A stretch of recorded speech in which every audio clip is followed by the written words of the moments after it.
Uraho neza wowe ukurikira ubumenyi rusange nkwifurije icyo nihirwe mu byo ukora byose. Uyu munsi wongeye kukwereka uburyo wakaprayinga ukabona green card ikwerekeza mu gihugu cya Canada ndetse n'ibindi bihugu byinshi bigiye bitandukanye byo ku mugabane w'Uburayi. Wowe icyo usabwa gusa ni ugukora subscribe kandi ukarangiza ino video. Reka duhere ku bisabwa mbere yuko nza kubereka uburyo wa prayinga. Ibisabwa icyambere sibyo, ugomba kuba uri mu bihugu byemewe. U Rwanda n'u Burundi biremewe kuko mfite abakunzi mu gihugu cy'u Burundi ndetse no mu Rwanda. Ibyo bihugu biremewe kandi koko nibyo. Ikindi ugomba kuba ufite ifoto ya passport ikiri valid, bivuze ko ifoto yawe ya passport igomba kuba kandi iteditinze, bya bintu abantu beditinga ugasanga bahinduye amaso cyangwa ibindi bice by'umubiri, iyo wayishyizemo wabaye editinze ntago bikunda. Ikindi kintu ugomba kuba nta byaha bikomeye wakoze, nk'urugero nko gucuruza urumogi cyangwa kugambanira igihugu n'ibindi byaha byinshi cyane bigiye bikomakomeye ushobora kuba wakora. Ikindi kintu ugomba kuba utarigeze wirukanwa mu gihugu cya Canada. Iyo wirukanwe mu gihugu cya Canada ukaprayinga bahita bayibona ugasanga bakwimye iyi green card. Ikindi kintu ugomba sibyo kubipimisha ukazana icyemezo cyerekana yuko uri muzima. Buriya ibyo ngibyo ubuzima nabwo baragenzura bareba nimba nta kibazo ufite. Ikindi kintu nacyo ugomba kuzuza neza fomu kuzuza iteganywa n'amategeko ya migration ya USA. Rero iyo utujuje neza iyi forms bikugiraho ingaruka, usanga nawe wibujije amahirwe atari uko bitakunze kubera amahirwe makenya ahubwo ari we wabyiteye. Ikindi none reka manze nkubwire ibyo uri bwuzuze muri form yawe. Ndaza no kukwereka link ariko ngende guhere etape kwa etape ku buryo n'umuntu ukibibona ubona no video bwa mbere yabasha kwiyaprayingira nawe akabasha kujya mu gihugu cya Canada. Dore ibyo ugomba kuzuza kuri forms. Icyambere, amazina yawe.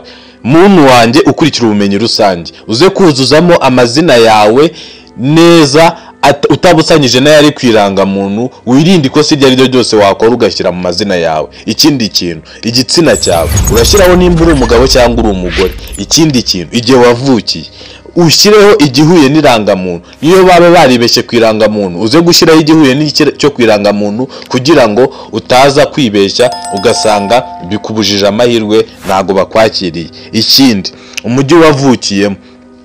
Umujyi wavukiyemo nawe urawushyiraho ntago turi butindeho. Ikindi, igihugu wavukiyemo. Igihugu wavukiyemo uko nabikubwiye uragishyiraho.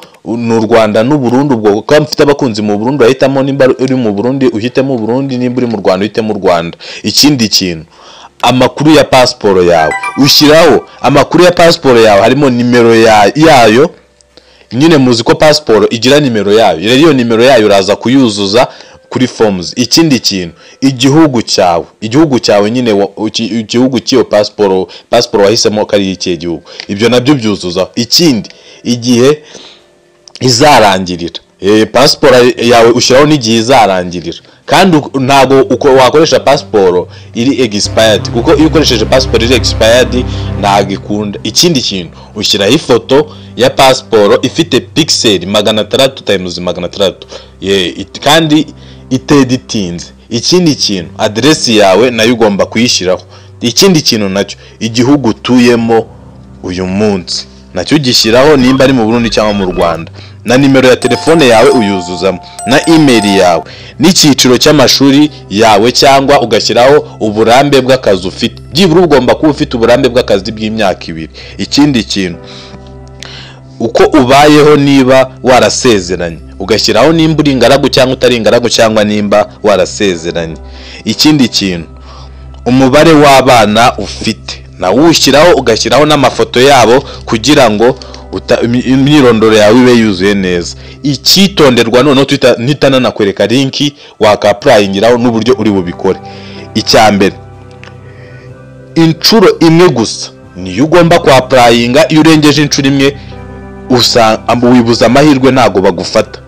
Mu gihe urengeje inshuro imwe ubwo ntuzavuge ngo sinakubwiye ntago bajya bagufata. Ikindi, ifoto imeze neza ni ingenzi muri mu kwaprayinga. Ikindi, ibisubizo bisohoka mu mwaka ukurikiyeho. Mu kwezi kwa 7 umwaka ukurikiyeho iyo umaze kwaprayinga nibwo ibisubizo bisohoka. Rero reka noneho twitangire nkwereke linki y'uburyo uri bwa applying n'uburyo uri bubone link uga applying. Ngiye kukwereka etape par etape uburyo uri bwa applying. Uraza ujya hano kuri Chrome unusacingemo ChatGPT, nge dore nasanzwe nyifitemo, none uze uyibwire impamvu tuje kuyijyaho ni ukugira ngo tuyibwire iducayurire iduhe link ya nyayo ya immigration, kuko noza iyo ugiye ku Google search engine ugwa kuza abamamyi ni nyinshi cyane baba babeshya ngo bageze ngo ni ya immigration. Rero impa link yo kwa applyinga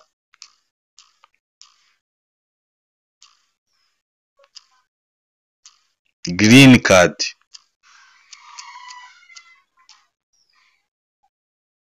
Rotary.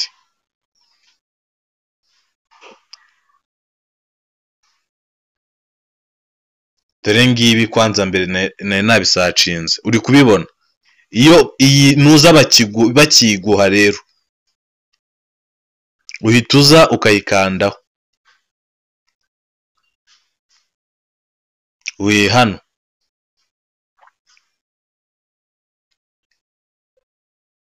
ugategereza. Ibintu byose ntago ari uguhubuka, nk'uko ubibona, nk'uko nabibabwiye.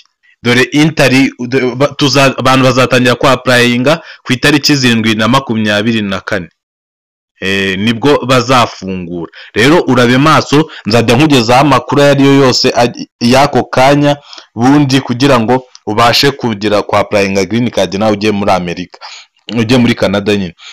Noneho ikindi kintu, iyo nuzajya kureba amanota uzaza ahangaha kuri check status, niho uzayarebera mu gihe amanota yagize bakwemereye. Nuza wapplyinze nyine utegereje ko bakwemerera, uzaza ahangaha.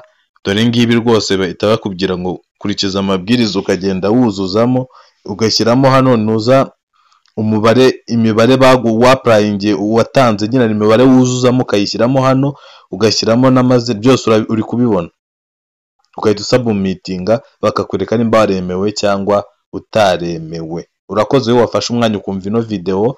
Ndaza gukora izindi video nyinshi cyane, icyo usabwa gusa ni ugukanda subscribe nkajya mbagezaho ibintu bibagirira umumaro, mukunguka nanjye nkunguka. Erega iyo usangije ubumenyi bwa uzi ugabuhasangiza abandi, nawe hari icyo uba wungutse kuko hari abo ubufashije. Murakoze, Imana ibahe umugisha.